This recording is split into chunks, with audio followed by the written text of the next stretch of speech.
ഇതാണ് ആർട്ടിക്. ഈ ലോകത്തിൽ വിന്റർ അപ്പോക്കലിപ്സ് സംഭവിച്ചിരിക്കുന്നു. എല്ലാ ഭയവും ഐസും മഞ്ഞും കൊണ്ട് മൂടപ്പെട്ടിരിക്കുന്നു. അവിടെ പറയാതെ പോയ കഥകളും ലെജൻഡ്സ് ഓഫ് റിച്വൽസും ജീവിച്ചിരുന്നു. ഇവിടെ ലൈഫ് ഇമ്പോസിബിൾ ആണ്. അറിയാവുന്ന ജീവികളെല്ലാം ഇതിനോടകം എക്സ്റ്റിങ്ക്റ്റ് ആയി കഴിഞ്ഞിരിക്കുന്നു. ആകെ ബാക്കിയുള്ളത് ഡെഡ്ലി ആയിട്ടുള്ള മിത്തിക്കൽ ക്രീച്ചേഴ്സ്. അവരുടെ പർപ്പസ് ഹണ്ടിങ് ആൻഡ് കില്ലിങ്. ഏതു നീക്കം വേണമെങ്കിലും അവസാനത്തെ ആവാം. ദേ won't us dead. The only objective is survive.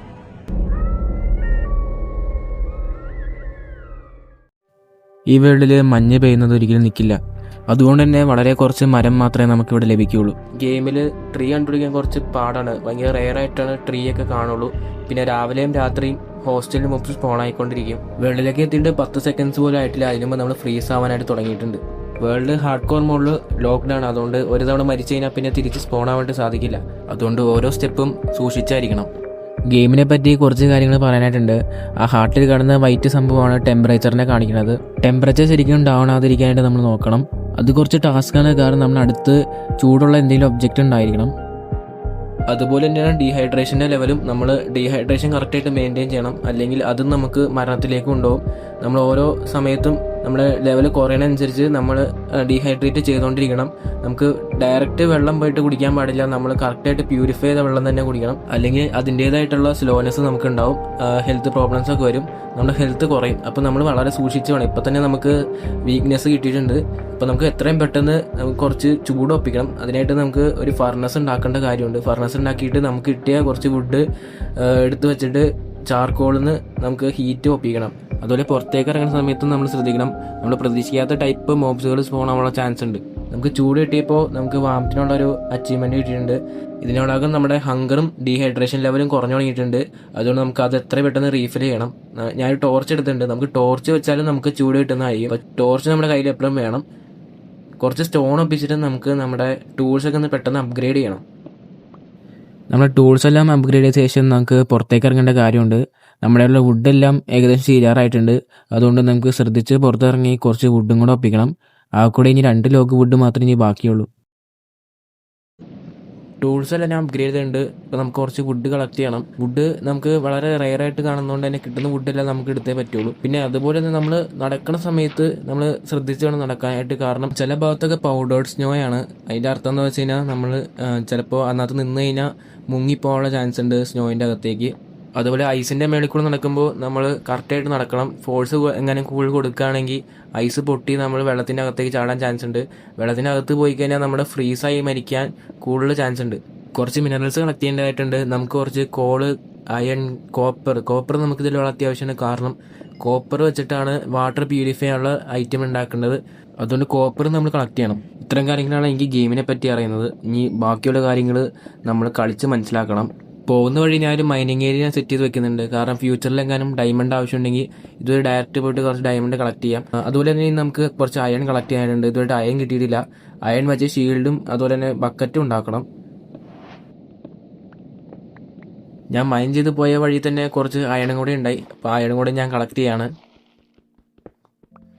4 iron കിട്ടിയിട്ടുണ്ടായി. അപ്പോൾ നമുക്ക് എന്തായാലും ഒരു ഷീൽഡും അതുപോലെ ഒരു ബക്കറ്റും കൂടെ ക്രാഫ്റ്റ് ചെയ്യാനുള്ള അയണായിട്ടുണ്ട്. ഇങ്ങനെ കുറച്ചധികം നേരം മൈൻ ചെയ്ത ശേഷം നമ്മുടെ പിക്കാക്സ് പൊട്ടിയിട്ടുണ്ട്. ഇനി നമുക്ക് മേളിലേക്ക് പോയിട്ട് കിട്ടിയ ഐറ്റംസ് ഒക്കെ സ്മെൽറ്റ് ചെയ്തെടുക്കണം. അതിനെ കുറച്ച് ഫർണസ് ഉണ്ടാക്കിയിട്ട് ഞാൻ അതിലേക്ക് കോപ്പർ അയൺ എടുത്ത് വെക്കുന്നുണ്ട്. അയൺ സ്മെൽറ്റ് ചെയ്യാൻ വെച്ചിട്ടുണ്ട്. അതുപോലെ അടുത്ത ഫർണസിൽ ഞാൻ കോപ്പറും കൂടെ സ്മെൽറ്റ് ചെയ്യാൻ വെച്ചിട്ടുണ്ട്. അത് സ്മെൽറ്റ് ആവാൻ സമയം കൊണ്ട് കുറച്ചും കൂടെ മൈൻ ചെയ്യാനായിട്ട് പോകാമെന്ന് കരുതി നമുക്ക് കുറച്ചും കൂടെ അയൺ ഒപ്പിക്കേണ്ടതായിട്ടുണ്ട്. അപ്പം ഞാൻ വിചാരിക്കുന്നത് കുറച്ച് മൈൻ ചെയ്ത ഡീപ് സ്ലേറ്റിൻ്റെ ഭാഗം വരെയെങ്കിലും എത്തിക്കാനാണ്. കാരണം നമുക്ക് എത്ര പെട്ടെന്ന് ഡയമണ്ടിലേക്ക് അപ്ഗ്രേഡ് ചെയ്യണം. നമുക്ക് എന്തായാലും അധികം നേരം ഒന്നും ഈ അണ്ടർഗ്രൗണ്ടിൽ സർവൈവ് ചെയ്ത് നിൽക്കാനും പറ്റില്ല. നമുക്ക് പുറത്തൊക്കെ എക്സ്പ്ലോർ ചെയ്യേണ്ടതായിട്ടുണ്ട്. അതുകൊണ്ട് പെട്ടെന്ന് ഡീപ് സ്ലേറ്റിലേക്ക് എത്തിച്ചിട്ട് നമുക്ക് തിരിച്ച് മേളിലേക്ക് പോകാം. നമ്മുടെ ഐറ്റംസ് ഒക്കെ സ്മെൽറ്റ് ആയി കഴിഞ്ഞിട്ടുണ്ട്. അയണും അതുപോലെ കോപ്പറൊക്കെ അത്യാവശ്യം സ്മെൽറ്റ് ആയിട്ടുണ്ട്. നമുക്ക് എന്തായാലും നമ്മുടെ അയൺ വെച്ചിട്ട് ഒരു ഷീൽഡ് ക്രാഫ്റ്റ് ചെയ്തേക്കാം. ഷീൽഡും അതുപോലെ ഒരു ബക്കറ്റും കൂടെ ക്രാഫ്റ്റ് ചെയ്യണം. കുറച്ച് വെള്ളം കളക്ട് ചെയ്ത് വെക്കേണ്ടതായിട്ടുണ്ട്. വാട്ടർ ബക്കറ്റ് ഉണ്ടാക്കണ മുമ്പ് തന്നെ കുറച്ച് ചെയിൻ ക്രാഫ്റ്റ് ചെയ്ത് വെക്കണം. 2 ചെയിൻ ആവശ്യമുണ്ട്. അത് വെച്ചിട്ട് വേണം വാട്ടർ പ്യൂരിഫയർ ഉണ്ടാക്കാൻ. അതിന് വാട്ടർ പ്യൂരിഫയറിന് ചെയിൻ ആവശ്യമുണ്ട്. അതുകൊണ്ട് തന്നെ വാട്ടർ ബക്കറ്റ് ഉണ്ടാക്കാനുള്ള അയൺ തികയില്ല. അതുകൊണ്ട് ഞാൻ വീണ്ടും മൈൻ ചെയ്യാനായിട്ട് പോവാണ്. മൈൻ ചെയ്ത് ഞാൻ ഡീപ് സ്ലേറ്റിന്റെ ഭാഗത്തേക്ക് എത്തിയിട്ടുണ്ട്. ഡീപ് സ്ലേറ്റ് ഉള്ള ഭാഗത്ത് ചിലപ്പോൾ ഡയമണ്ട്സ് കാണാനുള്ള ചാൻസ് ഉണ്ട്. ഡയമണ്ട്സ് കിട്ടുകയാണെങ്കിൽ തന്നെ കളക്ട് ചെയ്യാനുള്ള അയൺ പിക്കാക്സ് ഇല്ല. മൈൻ ചെയ്ത് പോയിട്ട് പ്രത്യേകിച്ചൊന്നും എനിക്ക് കിട്ടിയില്ല. ഏതായാലും ഞാൻ ഫ്രീസ് ആവാൻ തുടങ്ങിയിട്ടുണ്ട്. കണ്ടു ഗൈസ്, നമ്മൾ കിടന്ന് വിറയ്ക്കുന്നുണ്ട്. ഞാൻ ഏതായാലും ബേസിന്റെ ഭാഗത്ത് എത്തിയിട്ടുണ്ട്. നമുക്കിവിടെ കുറച്ച് സ്പേസ് ഒപ്പിക്കണം. കാരണം നമ്മുടെ വാട്ടർ പ്യൂരിഫയർ വെക്കാനായിട്ട് സ്ഥലം വേണം. ക്യാമ്പ് ഫയറും പിന്നെ അതുപോലെ വാട്ടർ ബക്കറ്റും കൂടി ക്രാഫ്റ്റ് ചെയ്യേണ്ടതായിട്ടുണ്ട്. ഞാൻ ഏതായാലും കുറച്ച് സ്ഥലം ക്ലീൻ ചെയ്തെടുത്തിട്ടുണ്ട്. ഇതാണ് വാട്ടർ പ്യൂരിഫയർ. ഇതുണ്ടാക്കണമെങ്കിൽ ചെയിൻ വേണം. ഞാൻ ചെയിൻ ഉണ്ടാക്കണമെങ്കിൽ ചെറിയൊരു മണ്ടത്തരം കാണിച്ച് വാട്ടർ ബക്കറ്റ് ഉണ്ടാക്കി വെച്ച് ഡീഹൈഡ്രേഷൻ ലെവൽ ശരിയും കുറഞ്ഞുകൊണ്ട് തന്നെ ഞാൻ ഫർണസിൽ വെച്ചിട്ട് തിളപ്പിക്കാമെന്ന് വിചാരിച്ച് ഫർണസ് വെച്ചുകൊണ്ട് വെള്ളം തിളയ്ക്കുന്നുണ്ട്. പക്ഷെ അത് കുടിക്കാൻ പറ്റുമെന്ന് അറിയത്തില്ല. ഫർണസിൽ നിന്നും പ്യൂരിഫൈഡ് വാട്ടർ ഇട്ടിട്ടുണ്ട്. ഇനി അത് കുടിക്കാൻ പറ്റുമെന്ന് അറിയണം. ഇതായിട്ട് ഞാൻ ഒരു ഗ്ലാസ് ബോട്ടിൽ ഉണ്ടാക്കേണ്ടി വരും. ഗ്ലാസ് ബോട്ടിലിനായിട്ടുള്ള ഗ്ലാസ് എൻ്റെ ഉണ്ട്. സാൻഡ് ഇവിടെ കുറേ ഉണ്ടായി. അതിൽ നിന്ന് ഗ്ലാസ് ബോട്ടിൽ ഉണ്ടാക്കാൻ പറ്റി. ഇപ്പോൾ ഇനി ഇത് കുടിക്കാൻ പറ്റുമെന്ന് മാത്രം നോക്കിയാൽ മതി. ഗൈസ്, ഈ വെള്ളം നമുക്ക് കുടിക്കാൻ പറ്റില്ല. ഇതിൽ നമുക്ക് വലിയ എഫക്റ്റ് ഇല്ല എന്ന് കാണിച്ചിട്ടുണ്ട്. നോ എഫക്റ്റ് എന്ന് കാണിച്ചിട്ടുണ്ട്. അത് കുടിച്ചു കഴിഞ്ഞാൽ കുറച്ചും കൂടെ ഡീഹൈഡ്രേഷൻ വരത്തുള്ളൂ. അതുകൊണ്ട് എന്തായാലും ചെയിൻ ഉണ്ടാക്കാനുള്ള അയൺ തപ്പി ഞാൻ പോവാണ്. ഞാൻ കുറച്ച് മൈൻഡ് ചെയ്ത് കഴിഞ്ഞപ്പോഴേക്കും വീണ്ടും കുറച്ചും കൂടെ അയൺ കിട്ടിയിട്ടുണ്ട്. ഈ അയൺ വെച്ചിട്ട് ചെയിൻ ഉണ്ടാക്കണം. ചെയിൻ ഉണ്ടാക്കിയിട്ട് ആ ചെയിൻ വെച്ചിട്ട് വേണം ക്യാമ്പ് ഫയറിന് വേണ്ടോ ആ ഒരു വാട്ടർ പ്യൂരിഫയർ ഉണ്ടാക്കാനായിട്ട്. 4 അയൺ കിട്ടിയിട്ടുണ്ട്. അപ്പോൾ ഞാൻ എന്തായാലും ഒരു ചെയിൻ ക്രാഫ്റ്റ് ചെയ്തിട്ടുണ്ട്. അപ്പോൾ ചെയിൻ ക്രാഫ്റ്റ് ചെയ്തുകൊണ്ട് തന്നെ അടുത്തതായിട്ട് ഒരു ഡ്രം ഉണ്ടാക്കുന്നുണ്ട്. കോപ്പർ വെച്ചിട്ടുള്ള ഒരു സാധനമാണ്. അത് വെച്ചിട്ട് വേണം ഈ കോപ്പറിൻ്റെ ഈ ഒരു വാട്ടർ പ്യൂരിഫയർ പോലത്തെ സാധനം ഉണ്ടാക്കേണ്ടത്. ഒരു ക്യാമ്പ് ഫയറും കൂടെ ക്രാഫ്റ്റ് ചെയ്തിട്ടുണ്ട്. ക്യാമ്പ് ഫയറും കൂടെ ക്രാഫ്റ്റ് ചെയ്ത് കഴിഞ്ഞപ്പോഴേക്കും നമ്മുടെ കയ്യിലുള്ള വുഡ് മൊത്തം തീർന്നിട്ടുണ്ട്. അതിൻ്റെ അടുത്ത് നമുക്ക് ഇനിയും വുഡ് കളക്ട് ചെയ്യാനായിട്ട് പോകണം. ഇതാണ് നമ്മുടെ വാട്ടർ പ്യൂരിഫയർ. ഇതിനകത്ത് വെള്ളം വെച്ചിട്ട് ഇത് മൊത്തം പ്യൂരിഫൈ ആവണ വരെ നമ്മൾ വെയിറ്റ് ചെയ്യണം.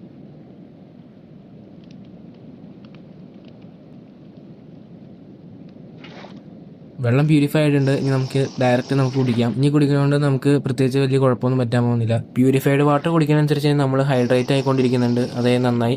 ഏതായാലും ഞാൻ ഫുൾ ലെവലും ഞാൻ ഹൈഡ്രേറ്റ് ചെയ്തെടുത്തിട്ടുണ്ട്.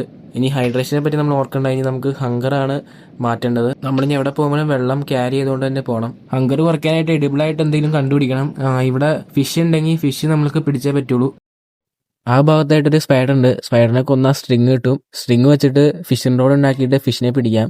അല്ലെങ്കിൽ വല്ല സോംബീസിനെ കൊന്നിട്ട് റോട്ടർ ഫ്ലഷ് നിന്നുകൊണ്ടിരിക്കാം. ആ ഭാഗത്തായിട്ട് ട്രീ നിൽക്കുന്നുണ്ട്. ആ ട്രീയും കൂടെ നമുക്ക് കളക്ട് ചെയ്യാം. റോട്ടൻ ഫിഷ് കഴിക്കാനായിരിക്കും കുറച്ചും കൂടെ എളുപ്പം തോന്നുന്നു. കാരണം ഫിഷിംഗ് റോഡൊക്കെ ഉണ്ടാക്കി വരുമ്പോഴത്തേക്കും നമ്മൾ ഹങ്കർ ശരിക്കും കുറയും. ഇവിടെ കുറച്ച് സോംബീസ് വരുന്നുണ്ട്. അപ്പോൾ സോംബീസിനെ പിടിച്ച് അവർ റോട്ടൻ ഫ്രഷ് കഴിക്കാം. നമ്മൾ ആ ഐസിൽ കുറച്ച് ഫോഴ്സ് കൂടുതൽ കൊടുത്തു. അതുകൊണ്ടാണ് ആ ഐസ് പൊട്ടിപ്പോയത്. ഇതിപ്പോൾ വെള്ളത്തിലായതെങ്കിൽ നമ്മളിപ്പോൾ കുറച്ച് ഫ്രീസ് ആയേനെ. ഏതായാലും ഹങ്കർ കുറച്ച് കുറയ്ക്കാൻ പറ്റിയ ഒരു റോട്ടൻ ഫ്രഷ് കിട്ടിയിട്ടുണ്ട്. റോട്ടൻ ഫ്രഷ് വെച്ച് നമുക്ക് അധികം കാലം ഒന്നും പിടിച്ചേക്കാൻ പറ്റില്ല. അതുകൊണ്ട് നമുക്ക് വേറെ എന്തെങ്കിലും ഓൾട്ടർനേറ്റ് ആയിട്ടുള്ള ഫുഡ് സോഴ്സ് കണ്ടുപിടിച്ചേ പറ്റുള്ളൂ. ഇവിടെ നമ്മുടെ ബേസിൻ്റെ മാത്രമേ ക്രീപ്പർ ഉണ്ട്. നമുക്ക് പുറത്ത് പോയിട്ട് കുറച്ച് സ്ട്രിങ് ഒപ്പിക്കാൻ ഞാൻ കരുതിയതാണ്. ക്രീപ്പർ അകത്തേക്ക് വന്നു. ക്രീപ്പർ ആ ഭാഗം മൊത്തം പൊട്ടിച്ച്. നമുക്ക് ഏതായാലും ഇവിടെ നിന്നിട്ട് വലിയ കാര്യമൊന്നുമില്ല. പുറത്തിറങ്ങി കുറച്ച് സ്ട്രിങ് ഒപ്പിക്കണം. ഇവിടെ ഒരു സ്പൈഡർ വന്നിട്ടുണ്ട്. നമുക്ക് സ്പൈഡറിനെ കൊല്ലണം. നമ്മുടെ ഹെൽത്ത് വളരെ കുറവാണ്. അതാണ് വേറെ പോയിന്റ്. ഈ സ്പൈഡറിന് 2 അടി മതി നമ്മൾ ചാവാൻ. നമുക്ക് അടിക്കാൻ പറ്റില്ല. ആ ഭാഗമൊക്കെ ഈ ഐസിൻ്റെ മേളിൽ കൂടെ നമുക്ക് അധികം നേരം ഒന്നും ഓടാൻ പറ്റില്ല. അത് വേറെ കാര്യം. ഓടാൻ വരെയൊക്കെ പറ്റില്ല. ഫൈനലി ഏതായാലും ഒരു ഫിഷിംഗ് റോഡ് ഉണ്ടാക്കിയിട്ടുണ്ട്. പുറത്തിറങ്ങി പോയിട്ട് കുറച്ച് ഫിഷിനെ ഒപ്പിക്കണം. നമ്മുടെ ഹങ്കർ വളരെ കുറഞ്ഞിട്ടുണ്ട്. നമ്മുടെ ഹെൽത്ത് വളരെ കുറവാണ്. നമുക്ക് ഐസിലേക്ക് ഫിഷിംഗ് റോഡ് ഇട്ടിട്ട് ഫിഷ് ഉണ്ടെങ്കിൽ കിട്ടുമോ നോക്കാം.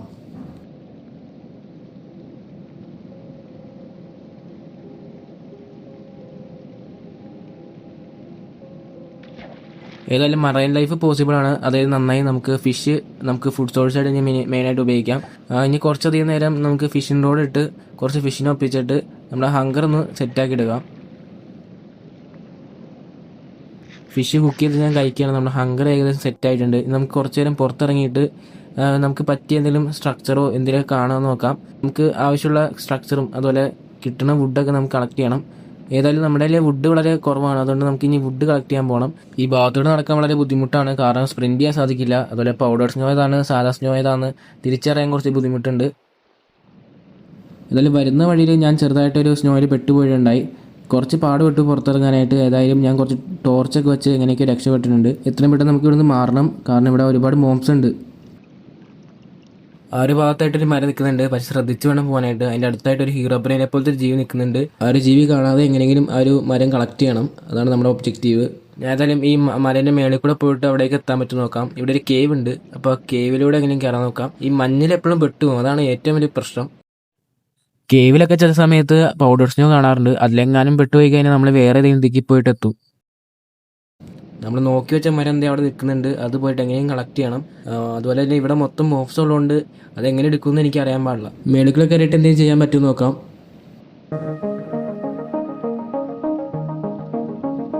അടുത്ത് തന്നെയായിട്ട് വേറൊരു മരം നിൽക്കുന്നുണ്ട്. അതായത് നന്നായി നമുക്ക് എളുപ്പത്തിൽ പറിക്കാൻ രീതിയിലുള്ള മരമാണ്.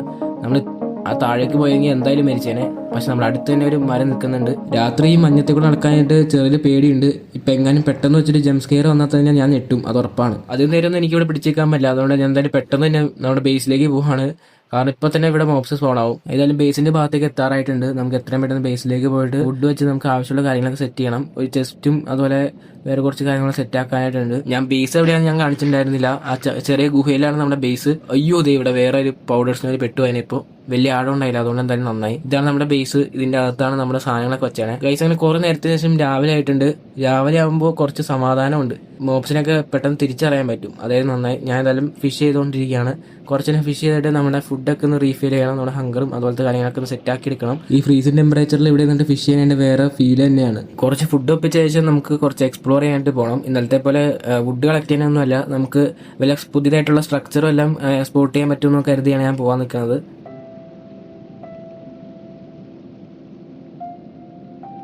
ഞാനത് വെള്ളം കുടിച്ച് സെറ്റായിട്ടുണ്ട്. നമ്മുടെ ബേസിന്റെ ഭാഗത്തായിട്ട് ഒരു സ്ട്രേ സ്പോൺ ആയിട്ടുണ്ട്. ഇതിന്റെ ഒരു അമ്പ് കൊണ്ട് തന്നെ നമ്മുടെ ഹെൽത്ത് പാചകവും കുറച്ചുകൂടെ ഇന്റലിജന്റ് ആണ്. ഈ സ്ട്രേനകത്ത് നമ്മളെ മേത്തേക്ക് വിടുന്ന അമ്പെല്ലാം കറക്റ്റായിട്ട് വന്ന് കൊള്ളും. എവിടെ നിന്ന് വിട്ടാലും വന്ന് കൊള്ളും. അതാണ് ഇതിന്റെ പ്രത്യേകത. ബേസിന്റെ ഭാഗത്തായിട്ട് ഒരു സോംബി സ്പോണായി വന്നിട്ടുണ്ട്. നമ്മുടെ ബേസ് മാറി നമുക്ക് എത്രയും പെട്ടെന്ന് വേറെ സ്ഥലത്തേക്ക് പോകേണ്ടതായിട്ടുണ്ട്. അത്യാവശ്യം റിസോഴ്സൊക്കെ ഉള്ള ഈ ഭാഗത്തായിട്ട് ഒരു സാധനമില്ല. അതുകൊണ്ട് എത്രയും പെട്ടെന്ന് നമുക്ക് ഇവിടുന്ന് മാറണം. ഏതായാലും ഫുഡൊക്കെ സെറ്റ് ആയ സ്ഥിതിക്ക് ഞാൻ എക്സ്പ്ലോർ ചെയ്യാൻ കരുതിയതാണ്. അപ്പോഴേക്കും ഞാൻ ഐസിന്റെ വെള്ളത്തിലേക്ക് ചാടിപ്പോയി. ഞാൻ ബോട്ട് ക്രാഫ്റ്റ് ചെയ്യുന്നുണ്ട്. ബോട്ടും കൊണ്ട് നമുക്ക് എളുപ്പത്തിൽ പോകാൻ സാധിക്കും. പക്ഷേ കൺട്രോൾ ഇട്ടില്ല എന്ന് മാത്രം. ഇവിടെ ഒരുപാട് മോബ്സ് സ്പോണായി തുടങ്ങിയിട്ടുണ്ട്. നമ്മൾ ഇറങ്ങുന്നതനുസരിച്ച് സ്പോണായിക്കൊണ്ടേയിരിക്കും. നമുക്കിനി പോകേണ്ടത് പോളാർ ബെയറിനെ കണ്ടുപിടിക്കാനാണ്. പോളാർ ബെയറിന്റെ സ്കിന്ന് ഉപയോഗിച്ചിട്ട് നമുക്കൊരു ടൈപ്പ് ആർമർ ഉണ്ടാക്കാൻ പറ്റും. പിന്നെ സ്പൈഡറിനെയും കൂടെ കാണുകയാണെങ്കിൽ അതിന്റെ സ്ട്രിങ്ങും കൂടെയും കളക്ട് ചെയ്യായിരുന്നു. സ്പൈഡർ വെച്ചിട്ട് നമുക്ക് സ്ട്രിങ് വെച്ച് ബെഡ് ഉണ്ടാക്കാൻ പറ്റും. ബെഡ് ഉണ്ടാക്കിയോണ്ട് വലിയ പ്രയോജനമൊന്നുമില്ല. ഫാൻഡംസ് വരുന്നതും പ്രിവെന്റ് ചെയ്യാൻ പറ്റും. വീണ്ടും ഐസിലോട്ട് വേണം ഫ്രീസ് ആവാൻ തുടങ്ങിയിട്ടുണ്ട്. അടുത്ത് നിറച്ചും മോബ്സ് ഉണ്ട്. അവരെ കണ്ണു വെട്ടിച്ചിട്ട് എങ്ങനെയെങ്കിലും പോളാർ ബെയറിനെ കണ്ടുപിടിക്കാൻ പറ്റുമോ നോക്കണം. നമ്മൾ ഓൾമോസ്റ്റ് ഫ്രീസ് ആവറായിട്ടുണ്ട്. ഞാൻ അതുകൊണ്ട് തന്നെ ടോർച്ച് എടുത്ത് വെക്കുകയാണ്. കുറച്ച് റിലാക്സ് ചെയ്തിട്ട് പോകണമെങ്കിൽ നല്ലത്. കയ്യിലുള്ള ഫുഡെല്ലാം ഏത് തീരായിട്ടുണ്ട്. പക്ഷേ വന്ന വഴി ഞാൻ മറന്നുപോയി. ഇവിടെ കണ്ടിട്ടാണ് എല്ലാം ഒരേപോലെ പോകുന്നത്. ഫുൾ ഫോഗാണ്, ഒന്നും കണ്ടിട്ട് മനസ്സിലാവില്ല. കയ്യിൽ കോർഡിനേറ്റ്സ് ഉണ്ട്, അത് കുഴപ്പമില്ല, അതുകൊണ്ട് കുഴപ്പമില്ല. ഏതായാലും വന്ന ജോലി ഞാൻ മറക്കുന്നില്ല. പോളാർ ബെയറിനെ ഒപ്പിക്കാതെ ഇവിടുന്ന് പോകുന്നില്ല. ആ ഒരു ഭാഗത്തായിട്ട് കുറച്ച് പോളാർ ബെയർ നിൽക്കുന്നുണ്ട്. അപ്പോൾ അവരുടെ അടുത്തേക്ക് പോവാം. പോളാർ ബെയർ ഇതിൽ ഹോസ്റ്റലാണ്. പക്ഷേ ഇവർ തമ്മിൽ ഫൈറ്റ് ചെയ്യും. അങ്ങനെയാണ് ഇവർ ഈ ഒരു ഫർ ഡ്രോപ്പ് ചെയ്യണത്. ഇത് വെച്ച് നമുക്ക് പ്രത്യേക ടൈപ്പുള്ള ആർമർ ഉണ്ടാക്കാൻ പറ്റും. പോളാർ ബെയർ നമ്മളെ കണ്ടെന്ന് തോന്നുന്നു. നമ്മുടെ പുറകെ വരുന്നുണ്ട്. അത് നമ്മുടെ പുറകെ തന്നെയാണ്. നമുക്ക് എത്രയും പെട്ടെന്ന് ഓടി തിരിച്ച് ബേസിലേക്ക് പോകണം. അത് നമ്മൾ നിർത്താതെ ഓടിച്ചുകൊണ്ടിരിക്കുകയാണ്. ഇങ്ങനെ പോയി കഴിഞ്ഞാൽ അതിനെ കൊല്ലാതെ വേറെ വഴിയില്ല. പോളാർ ബെയർ ഇപ്പം നമ്മുടെ പുറകെ കുറേ നേരമായി വരുന്നത്. എന്തായാലും ഇതിനെ കൊന്നിട്ട് തന്നെ പോകുന്ന കരുതി. പാതി ഹെൽത്ത് പോയിട്ടുണ്ട്. അതിൻ്റെ ഒരു അടി കൊണ്ടപ്പോഴേക്കും ഒരു സോമിയും കൂടെ എന്നെ ഇട്ട് ഓടിക്കാനായിട്ട് വരുന്നുണ്ട്. ഇവന്മാരുടെ കൂടെ കൂടുതൽ ഫൈറ്റ് ചെയ്ത് നിൽക്കുന്നത് മണ്ടത്തരാണ്. എൻ്റെ ഇപ്പം ഫുഡും ഇല്ല, വെള്ളമില്ല. അതുകൊണ്ട് എത്ര പെട്ടെന്ന് നമുക്ക് ബേസിലേക്ക് പോയേ പറ്റുള്ളൂ. ഞാൻ ഫൈനലി കുറച്ച് ഫൈറ്റിന് ശേഷം ബേസിലേക്ക് എത്തിയേക്കാണ്. നമുക്കിത് ഫർ കിട്ടിയിട്ടുണ്ട്. ഇനി ഫർ വെച്ചിട്ടുള്ള ആർമർ സെറ്റ് ചെയ്യണം. ഈ ഫർ വെച്ചുകൊണ്ട് നമുക്ക് full set of armour set ചെയ്യാം. ഈ ആർമർ നമുക്ക് ഹോസ്റ്റൽ മോബ്സിൽ നിന്നും അധികം പിടിച്ചേക്കാൻ പറ്റില്ലെങ്കിലും നമുക്ക് ഡയമണ്ട് ആർമറിനേക്കാളും കൂടുതൽ നേരം തണുപ്പിനെ പ്രതിരോധിക്കാനായിട്ട് കഴിയും. അതുകൊണ്ട് തന്നെ ഈ ആർമർ വെച്ച് നമുക്ക് കൂടുതൽ നേരം ട്രാവൽ ചെയ്യാൻ പറ്റും. ഞാൻ ഏതായാലും full set of armour craft ചെയ്തിട്ടുണ്ട്. ഇത് കാണുമ്പോൾ ഒരു വെറൈറ്റി ആർമർ പോലെയില്ലേ. നമ്മുടെ ഇവിടെ ഷീൽഡും ഏകദേശം പൊട്ടാറായിട്ടുണ്ട്. അതുകൊണ്ട് ഒരു പുതിയ ഷീൽഡും കൂടെ ക്രാഫ്റ്റ് ചെയ്യണം. ഇപ്പോൾ കുഴപ്പമില്ലാത്ത രീതിയിൽ ഒരു ആർമർ സെറ്റ് ആയതുകൊണ്ട് തന്നെ നമുക്ക് കുറച്ച് നേരം എക്സ്പ്ലോർ ചെയ്യാൻ പോകാം. നമുക്ക് വല്ല സ്ട്രക്ചറോ എന്തെങ്കിലുമൊക്കെ കാണാമെന്ന് നോക്കാം. പോകുന്ന വഴിയിലൊക്കെ ഒരുപാട് മോബ്സൊക്കെ സ്പോൺ ആവുന്നുണ്ട്. അത് നമ്മൾ ശ്രദ്ധിച്ച് വേണം പോകാനായിട്ട്. ഈ വേസ്റ്റിലായാലും നമുക്ക് അതിൽ നിന്നാണൊന്നും പിടിച്ചേക്കാൻ പറ്റില്ല. അതുകൊണ്ട് നമുക്ക് എത്രയും പെട്ടെന്ന് നല്ലൊരു ബേസ് സെറ്റ് ആക്കേണ്ട കാര്യമുണ്ട്. അതുപോലെ തന്നെ നമുക്ക് ഒരുപാട് സ്ട്രക്ചറുകൾ ഇനി എക്സ്പ്ലോർ ചെയ്യാനായിട്ടുണ്ട്. അതായത് ഈ ഒരു വീഡിയോ അവസാനിക്കുമ്പോൾ തന്നെ നമുക്ക് ഈ വേൾഡിൽ നടന്ന കാര്യങ്ങളും അതിൻ്റെ സീക്രറ്റ്സ് ഒക്കെ മനസ്സിലാക്കേണ്ടതായിട്ടുണ്ട്. അതുകൊണ്ട് തന്നെ നമുക്ക് പോകാൻ പാടില്ലാത്ത സ്ഥലത്തൊക്കെ നമ്മൾ പോകേണ്ടതായിട്ടും വരും. അങ്ങനെ ഞാൻ ഇപ്പോൾ ഏതൊക്കെ വഴി കൂടെ പോയിക്കൊണ്ടിരിക്കുകയാണ്. നമുക്ക് പ്രത്യേകിച്ച് നല്ലതായിട്ടൊന്നും കാണുന്നില്ല. പ്രത്യേകിച്ച് വലിയ സ്ട്രക്ചർ ഒന്നും കാണാനായിട്ട് സാധിക്കുന്നില്ല. ഗൈസ് ആ ഭാഗത്തായിട്ട് എന്തോ കാണാനായിട്ട് സാധിക്കുന്നുണ്ട്. ഒരു പെട്ടുപോയ ബോട്ട് പോലെ തോന്നുന്നുണ്ട് കണ്ടിട്ട്. ഗൈസ് മേളിലായിട്ട് അത് ഉപയോഗിക്കുന്ന ഒരാളും കൂടി ഉണ്ട്. അപ്പോൾ പുള്ളി ഒരു സർവൈവർ ആണ്. ഇതിനകത്ത് ഇവിടെ ഒരു ബാരലുണ്ട്, അതിനകത്ത് എന്തെങ്കിലും കാണണം ഗൈസ്. അവിടെ കുറച്ച് അയണുണ്ട്, അയണും നമുക്ക് വേണ്ട ഒരു ഫിഷിംഗ് റോഡും കൂടെ കിട്ടിയിട്ടുണ്ട്. അത്യാവശ്യം ഫുഡും ഉണ്ട്. നമുക്ക് ആവശ്യത്തിന് വേണ്ട സാധനങ്ങളൊക്കെ ആ ബോട്ടിൽ തന്നെ കിട്ടിയിട്ടുണ്ട്. കുറച്ച് ഫുഡും അതുപോലെ അയണൊക്കെ അതിൽ നിന്ന് കിട്ടിയിട്ടുണ്ട് ഗൈസ്. തന്നെ ഞാൻ കുറച്ച് ദൂരം നടന്ന് ഇപ്പം ഞാനൊരു ഭാഗത്തേക്ക് എത്തിയിട്ടുണ്ട്. ഇവിടെ ഒരു ടൈപ്പ് സ്റ്റോൺ കാണാൻ സാധിച്ചു. ഈ സ്റ്റോണിൻ്റെ അടുത്ത് നിൽക്കുകയാണെങ്കിൽ നമുക്ക് കുറച്ച് നേരത്തേക്ക് ഫ്രീസിങ് പ്രിവെൻറ്റ് ചെയ്യാൻ സാധിക്കും. നമുക്ക് കുറച്ചും കൂടെ ഒന്ന് ട്രാവൽ ചെയ്യണം. ഇനി നമുക്ക് ട്രാവൽ ചെയ്യണം. ഇപ്പോൾ നമ്മുടെ ബേസിൽ നിന്ന് ഇപ്പോൾ ഒരുപാട് ദൂരം ഞാനിപ്പോൾ ട്രാവൽ ചെയ്തിട്ടുണ്ടാവണം. അപ്പോൾ ഇതിപ്പോൾ മൊത്തം ഒരേപോലെ തോന്നുകയാണ്. വന്ന വഴിയും പോണ വഴിക്കെല്ലാം ഒരേപോലെ തോന്നുന്നതുകൊണ്ട് തന്നെ ഇപ്പോൾ ഏത് വഴി കൂടെ അപ്പോൾ ഞാൻ പോയതെന്ന് എനിക്കിപ്പോൾ മനസ്സിലാവാതെ. ഇവിടെയൊക്കെ ഒരുപാട് മോബ്സ് സ്പോൺ ആവുന്നുണ്ട്. അത് നമ്മൾ നോക്കി വേണം പോകാനായിട്ട്. ഏറ്റവും വലിയ പ്രത്യേകത എന്താണെന്ന് വെച്ചാൽ നമ്മൾ വന്ന വഴിയൊന്നും ഒറ്റ മരം പോലും കാണാനായിട്ട് സാധിച്ചിട്ടില്ല. അവിടെ ഒരുപാട് പോളാർ ബെയറിൻ്റെ ഫർ ഉണ്ട്. നമുക്ക് ഏതായാലും അത് എടുക്കാം. നമുക്ക് എന്തായാലും ഇനിയും ഒരുപാട് ആർമർ ഉണ്ടാക്കേണ്ടി വരും ഗൈസ്. ഇവിടെ ഒരുപാട് പോളാർ ബെയർ ഇതേ ഒരുത്തിനടിക്കണം. ഒരടി കൂടി കൊണ്ടുപോയി നമ്മൾ എന്തായാലും മരിച്ചേനെ. ഇപ്പോൾ നമ്മുടെ ഫുഡ് ഉണ്ട്, പക്ഷേ ഫുഡ് കഴിച്ചുകൊണ്ട് മാത്രം നമ്മുടെ ഹെൽത്ത് കൊടുത്തില്ല. നമ്മൾ ഹൈഡ്രേറ്റും കൂടെ ആവണം. പക്ഷെ നമ്മൾ വെള്ളം കൺസ്യൂം ചെയ്യണേ കുറയ്ക്കണം, കാരണം നമ്മുടെ വെള്ളം വളരെ കുറവാണ് ഗൈസ്. ആ ഒരു ഭാഗത്തായിട്ട് നമുക്ക് വേറൊരു സ്ട്രക്ചറും കാണാൻ സാധിച്ചിട്ടുണ്ട്. അതെന്താണെന്ന് കണ്ടിട്ട് മനസ്സിലാവുന്നില്ല. ഒരു വീട് പോലെ ഉണ്ട്. ഇനി വല്ല വില്ലേജ് ആണോ? നമുക്ക് എത്രയും പെട്ടെന്ന് അതിൻ്റെ അടുത്ത് പോകണം. വല്ല ഫുഡ് ഉണ്ടെങ്കിൽ നമുക്കത് എടുക്കാൻ പറ്റുമോ നോക്കാം. ഫുഡ് വളരെ കുറവാണ് ഗൈസ്. കണ്ടിട്ട് ഒരു ടൈപ്പ് വാച്ച് ടവർ പോലെ ഉണ്ട്. അങ്ങോട്ട് കയറി ചെല്ലുന്നത് നല്ലതല്ല, കാരണം അവിടെയുള്ള ആൾക്കാർ ചിലപ്പോൾ ഹോസ്റ്റലാവുകയാണെങ്കിൽ നമ്മുടെ ഇപ്പോൾ ഫുഡിൽ ഒന്നുമില്ല, അതുകൊണ്ട് ചാവ നല്ല ചാൻസ് ഉണ്ട്. ബേസിൽ പോയിട്ട് കുറച്ച് റിസോഴ്സ് എടുത്തിട്ട് ഇങ്ങോട്ട് വന്നേക്കും നല്ലത് ഗൈസ്. ഞാൻ എന്തായാലും ഇവിടെ വെയിറ്റ് ചെയ്യണം, കാരണം എന്ന് വെച്ചാൽ നമ്മുടെ ഫുഡെല്ലാം ഓൾമോസ്റ്റ് തീരാറായിട്ടുണ്ട്. അതുകൊണ്ട് നമ്മുടെ ഹൈഡ്രേറ്റ് ചെയ്യുന്ന വെള്ളം ടോട്ടലി തീർന്നിട്ടുണ്ട്. അതുകൊണ്ട് ഞാൻ അങ്ങോട്ട് കൂടുതൽ നേരം നടക്കാനും പറ്റില്ല. ഫോഗുള്ളതുകൊണ്ട് തന്നെ വഴിയെത്തിയ അവസ്ഥയാണ്. അതുകൊണ്ട് ഇനിയിപ്പോൾ ബേസിലേക്ക് എങ്ങനെ പോകുമെന്ന് അറിയത്തില്ല. കോർഡിനേറ്റ്സ് ഉണ്ട്. കോർഡിനേറ്റ്സിൽ ഏറ്റവും ഷോർട്ട് ഡിസ്റ്റൻസ് നോക്കിയിട്ട് വേണം പോകാനായിട്ട്. അതിനുള്ള ഫുഡും വെള്ളമേ എൻ്റെ ഉള്ളൂ. എങ്ങനെയെങ്കിലും മരിക്കാതെ ബേസിലേക്ക് എത്തണം ഗൈസ്. ബേസിലേക്കുള്ള വഴി ഞാൻ ടോട്ടലി മറന്നിട്ടുണ്ട്. എനിക്കാണെങ്കിൽ ഒന്നും കണ്ടിട്ട് മനസ്സിലാവില്ല. ആ കൂടെ കയ്യിൽ കോർഡിനേറ്റ്സ് ഉണ്ട്. ആ കോർഡിനേറ്റ്സ് വെച്ച് എങ്ങനെയെങ്കിലും എത്താൻ നോക്കാം. കയ്യിലാണെങ്കിൽ വെള്ളം ഒട്ടുമില്ല. ഈ വെള്ളം തീർന്നു കഴിഞ്ഞാൽ പിന്നെ ഹൈഡ്രേറ്റ് ചെയ്യാനായിട്ട് വേറെ ഒരു മാർഗ്ഗമില്ല. മിക്കവാറും മരിക്കുമെന്ന് തോന്നുന്നു. ഇപ്പോൾ ഏത് വഴി കൂടെ ഞാൻ ഇപ്പോൾ പോണേന്ന് പോലും എനിക്ക് കണ്ടിട്ട് മനസ്സിലാവുന്നില്ല. കോർഡിനേറ്റ്സ് ഞാൻ മാർക്ക് ചെയ്ത് വെച്ചിട്ടുണ്ടായില്ല. ഞാൻ ഊഹത്തിലാണ് പോകുന്നത് ഗൈസ്. അങ്ങനെ ഫൈനൽ ബേസിന്റെ ഭാഗത്തേക്ക് എത്താറായിട്ടുണ്ട്. ഇപ്പോഴാണ് സമാധാനമായത്. ഇപ്പം ഇത്ര നേരം ഞാൻ പെട്ടുപോയൊരു അവസ്ഥയായിരുന്നു. എങ്ങോട്ട് പോകണമെന്ന് അറിയില്ലായിരുന്നു. എന്നാലും നമ്മൾ ഫൈനൽ ബേസിന്റെ ഭാഗത്തേക്ക് എത്തിയിട്ടുണ്ട്. എങ്ങനെയൊക്കെയോ അങ്ങനെ ഫൈനലി നമ്മൾ ബേസിലേക്ക് എത്തിയിരിക്കുന്നു ഗൈസ്. എൻ്റെ കുറച്ച് വുഡിൻ്റെ സാപ്ലിങ്സ് ഉണ്ട്. അതിനി ഇവിടെ നട്ട് കഴിഞ്ഞാൽ വളരുമോ നോക്കാമെന്ന് ട്രൈ ചെയ്തതാണ്. എൻ്റെ കുറച്ച് ബോൺ മീലുണ്ട്. അപ്പോൾ എന്തായാലും ഒന്ന് നട്ടു നോക്കാം, ട്രൈ ചെയ്ത് നോക്കാം. എങ്ങനെയും വളർന്നാലോ എന്ന് കരുതി ട്രൈ ചെയ്ത് നോക്കുകയാണ്. അതുകൊണ്ട് ഞാൻ കുറച്ച് സ്ഥലം ക്ലിയർ ചെയ്തെടുക്കുകയാണ്. എന്നിട്ട് നട്ടു നോക്കാം ഗൈസ്. ഞാൻ അങ്ങനെ കുറച്ച് സ്ഥലം ക്ലീൻ ചെയ്തെടുത്തിട്ടുണ്ട്. ഇവിടെ ഞാൻ ട്രീ നട്ടിട്ടുണ്ട്. ഇനി അത് ബോൺ മീൽ ചെയ്ത് നോക്കാം, വളരുമോ ട്രൈ ചെയ്ത് നോക്കാം ഗൈസ്. കുറേ ബോൺ മീൽ കൊടുത്തിട്ടും വളരുന്നില്ല. അപ്പോൾ ഞാൻ കുറച്ചും കൂടെ സ്ഥലം ക്ലീൻ ചെയ്തിട്ടുണ്ട്, എന്നിട്ടും വളരുന്നില്ല ഗൈസ്. അപ്പം അതിൻ്റെ അർത്ഥം നമുക്ക് ബോൺ മീൽ എടുത്തൊന്നും ഇവിടെ വളർത്താൻ പറ്റില്ല ഗൈസ്. നമുക്ക് ഈ ഗ്ലാസ്സിൽ കുപ്പിയിൽ എപ്പോഴും വെള്ളം കൊണ്ടുപോകാൻ സാധിക്കില്ല. അതുകൊണ്ട് നമുക്ക് എത്രയും പെട്ടെന്ന് ഈ ലെതർ വെച്ചിട്ടുള്ള ഈ ഒരു ടൈപ്പ് സാധനം ഉണ്ടാക്കണം. ഇത് വെച്ചിട്ട് നമുക്ക് ഒരു സമയത്ത് തന്നെ 5 കുപ്പി വെള്ളം വരെ കൊണ്ടുപോകാനായിട്ട് സാധിക്കും. ഡയമണ്ടിൻ്റെ പൗച്ചാണെങ്കിൽ നമുക്ക് ഒരു സമയത്ത് തന്നെ 5 ലെവൽ വെള്ളം വരെ കൊണ്ടുപോകാനായിട്ട് സാധിക്കും. അപ്പോൾ നമുക്കത് എങ്ങനെയും ഒപ്പിക്കണം. അതിന് ഒരുപാട് നേരത്തിന് ശേഷം ഞാൻ ഹൈഡ്രേറ്റ് ആവുകയാണ്.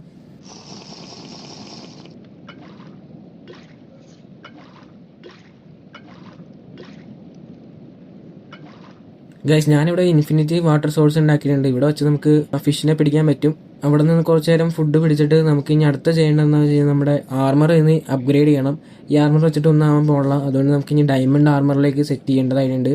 അത് കഴിഞ്ഞിട്ട് വേണം നമുക്ക് നമ്മൾ ഇച്ചിരി കണ്ട സ്ട്രക്ചറിലേക്ക് പോയിട്ട് ആ സ്ട്രക്ചർ പോയിട്ട് ക്യാപ്ചർ ചെയ്യാനായിട്ട്. അവിടെ പോയിട്ട് എന്തൊക്കെയുണ്ടെന്ന് മനസ്സിലാക്കണം. ഇപ്പം ഞാൻ എന്തായാലും പെട്ടെന്ന് ഡയമണ്ട് മൈനിങ്ങിനായിട്ട് പോവാണ്. ഡയമണ്ട് ആർമർ സെറ്റ് ചെയ്ത് കഴിഞ്ഞാൽ നമുക്ക് എളുപ്പത്തിൽ ആ സ്ഥലം ക്യാപ്ചർ ചെയ്യാനായിട്ട് പറ്റും. അപ്പോൾ ഞാൻ എന്തായാലും പെട്ടെന്ന് കുറച്ച് നേരം മൈൻ ചെയ്തിട്ട് ഡയമണ്ട് സെറ്റ് ചെയ്യാൻ പറ്റും നോക്കാം. ഞാൻ കുറച്ച് നേരം സ്റ്റെപ്പ് മൈൻ ചെയ്ത് എത്തിയപ്പോഴേ തന്നെ എനിക്ക് കുറച്ച് ഡയമണ്ട് കിട്ടിയിട്ടുണ്ട്. അപ്പോൾ അതായത് വലിയൊരു കാര്യമാണ്. ഞാൻ എന്തായാലും ആ ഡയമണ്ട് കളക്ട് ചെയ്യണം. ഏകദേശം 4 ഡയമണ്ട് നമുക്ക് കിട്ടിയിട്ടുണ്ട്. ഫസ്റ്റ് ടൈമാണ് നമ്മുടെ ഈ വേൾഡിൽ ഡയമണ്ട് കിട്ടുന്നത്. അപ്പോൾ അതിൻ്റെ അച്ചീവ്മെൻറ്റ് കൂടെ കിട്ടിയിട്ടുണ്ട്.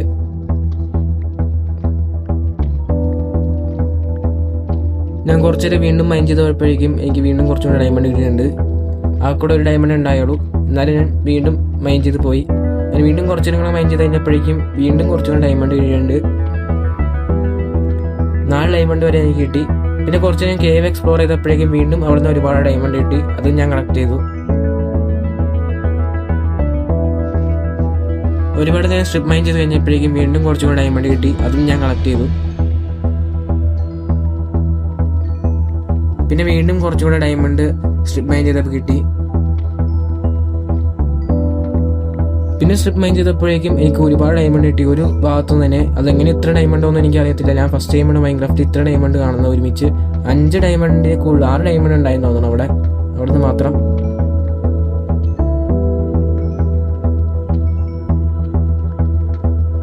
ഗൈസ്, ഞാൻ അത്യാവശ്യത്തിന് വേണ്ട ഡയമണ്ട് എല്ലാം ഒപ്പിച്ചിട്ടുണ്ട്.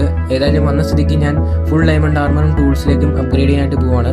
പക്ഷെ ഫുൾ ഡയമണ്ട് ആർമർ വെച്ചുകൊണ്ട് നടക്കാൻ പാടില്ല, കാരണം ഫ്രീസിനെ റെസ്റ്റ് ചെയ്യാനുള്ള കഴിവില്ല. നമുക്ക് ഹോസ്റ്റൽ മോബ്സ് ഒന്ന് പിടിച്ചേക്കാൻ പറ്റും. അതിനുവേണ്ടിയാണ് ഞാൻ ഈ ഒരു ഡയമണ്ട് ആർമർ ഇടുന്നത്. അതുപോലെ ഫർഡ് ബൂട്ട്സിനെ കൊണ്ടൊരു പ്രത്യേകതയുണ്ട്. അതിട്ടുകൊണ്ട് നമുക്ക് പൗഡേഴ്സിൻ്റെ മേളിൽ കൂടെ നടക്കാനായിട്ട് സാധിക്കും. ഫുൾ ഡയമണ്ട് ആർമറും ടൂൾസും സെറ്റ് ആയതുകൊണ്ട് തന്നെ നമ്മൾ മുമ്പ് കണ്ട ആ ഒരു സ്ട്രക്ചർ ക്യാപ്ചർ ചെയ്യാനായിട്ട് ഞാൻ പോവാണ്. അതുപോലെ തന്നെ ഞാൻ അവിടെ തന്നെ ബേസ് വെക്കാമെന്നും തീരുമാനിക്കുന്നുണ്ട്, കാരണം അവിടെ ഒരുപാട് റിസോഴ്സുകൾ ഉണ്ടെന്ന് തോന്നുന്നു. ഗൈസ്, ഒരുപാട് ദിവസം ഉറങ്ങാത്തതുകൊണ്ട് തന്നെ ഇവിടെ ഫാൻറ്റംസ് സ്പോണായി തുടങ്ങിയിട്ടുണ്ട്. നമുക്ക് എത്രയും പെട്ടെന്ന് സ്ട്രിങ് ഒപ്പിക്കേണ്ടതായിട്ടുണ്ട്. നമുക്ക് കാണുന്ന സ്പൈഡേഴ്സിനെ എല്ലാവരും കൊല്ലണം, എന്നിട്ട് നമുക്ക് സ്ട്രിങ് ഒപ്പിക്കണം. ഏകദേശം 12ഓളം സ്ട്രിങ് വേണ്ടി വരും നമുക്ക് 3 വൂളെങ്കിലും മിനിമം ഉണ്ടാക്കാനായിട്ട്.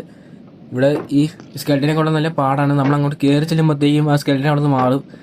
ബ്ലോക്ക് ചെയ്യാമെന്ന് വിചാരിച്ചു കഴിഞ്ഞാൽ ബ്ലോക്ക് ചെയ്തിട്ടും കാര്യമില്ല. ഭിത്തിൻ്റെ അപ്പുറത്തെ കൂടെയൊക്കെ ഇവർക്ക് അടിക്കാൻ പറ്റും. ഒരു അടി കൊണ്ടാൽ മതി 3 HP പോവും. അതും വേറെ കാര്യം. അതുകൊണ്ട് ശ്രദ്ധിച്ച് വേണം നിൽക്കാനായിട്ട്. നമ്മൾ മിക്കവാറും അവിടുന്ന് വേറെ 3 പേരും കൂടെ എന്നെ അടിക്കാൻ നോക്കുന്നുണ്ട്. കൊള്ളാതെ നോക്കണം. ഒന്നെങ്കിൽ പോളാർ ബിയറിൻ്റെ മേത്ത് കൊണ്ട് കഴിഞ്ഞാൽ അവന്മാർ തമ്മിൽ അടി ഉണ്ടാക്കുന്നുണ്ട്. അതായത് നന്നായി അവന്മാർ ആരെങ്കിലും തമ്മിലടിച്ചെത്തോളും. അവന്മാരടിച്ച് നിർത്തില്ല. ആ സ്കെൽട്ടൻ ഇവിടുന്ന് മാറുന്നില്ല. ഇനി എങ്ങനെയെങ്കിലും പോളാർ ബിയറിൻ്റെ മേത്ത് കൊള്ളിക്കണം. അത് തന്നെ അവൻ്റെ മേത്ത് തന്നെ വന്നുകൊണ്ട്. ഈ സ്നോബോൾ എറിഞ്ഞ് കഴിഞ്ഞാൽ വേറെ ഗുണമുണ്ട്. സ്നോബോൾ എറിഞ്ഞ് കഴിഞ്ഞാൽ കുറച്ച് നേരത്തേക്ക് അവർ ഫ്രീസ് ആവും. അപ്പം അതിന് തന്നെയാണ് ഞാൻ സ്നോബോൾ എറിഞ്ഞത്. അതിനാൾ ഫ്രീസ് ചെയ്യുന്നോളും. ആ സ്കെൽട്ടൻ നമ്മുടെ അടുത്തേക്ക് തന്നെ വരുന്നുണ്ട്. അതുകൊണ്ട് സ്കെൽട്ടനെ കൊല്ലാൻ പറ്റി. ഇതുപോലത്തെ കൗണ്ടേഴ്സ് നമുക്ക് ഇനി ഒരുപാട് ഉണ്ടാവും. അതുകൊണ്ട് ശ്രദ്ധിക്കണം. ഇതിൻ്റെ മേടിക്കുള്ള അടക്കം നമ്മൾ ശ്രദ്ധിക്കണം. വേറെ എന്താണെന്ന് വെച്ച് കഴിഞ്ഞാൽ നമ്മളവിടെ നിന്ന് കഴിഞ്ഞാൽ നമ്മൾ എന്തായാലും താഴേക്ക് പോകും. നിന്നില്ലെങ്കിൽ നമ്മൾ താഴേക്ക് പോകും. ഇതിനിടയിൽ അധികം നേരം നിൽക്കാൻ പാടില്ല. നിന്ന് കഴിഞ്ഞാൽ നമ്മൾ ഫ്രീസ് ചെയ്ത് മരിക്കും. ഏതായാലും അതിൻ്റെ മേളിലേക്ക് കയറിയിട്ടുണ്ട്. എൻ്റെ ഒരു ഫ്ലിൻറ്റ് സ്റ്റീൽ ഉണ്ട്. അതുകൊണ്ട് നമുക്ക് എളുപ്പത്തിൽ ഫ്രീസിന് റെസ്റ്റ് ചെയ്യാൻ പറ്റും. ഫ്ലിൻറ്റ് സ്റ്റീൽ ഇട്ടിട്ട് അതിൻ്റെ മേലെ പോയി നിന്നാൽ മതി. പെട്ടെന്ന് ഫ്രീസ് എല്ലാം പഴയ പോലെയാവും. നമുക്കിനി എന്തായാലും എക്സ്പ്ലോർ ചെയ്തിട്ട് നമുക്ക് നേരത്തെ കണ്ട ആ ഒരു സ്ട്രക്ചറിലേക്ക് വീണ്ടും പോകണം. എന്നിട്ട് അവിടെ പോയിട്ട് നമുക്ക് ആ സ്ഥലം ക്യാപ്ചർ ചെയ്യണം. അതാണ് നമുക്ക് ഇനി അടുത്ത ഒബ്ജക്റ്റീവായിട്ട് വരുന്നത്.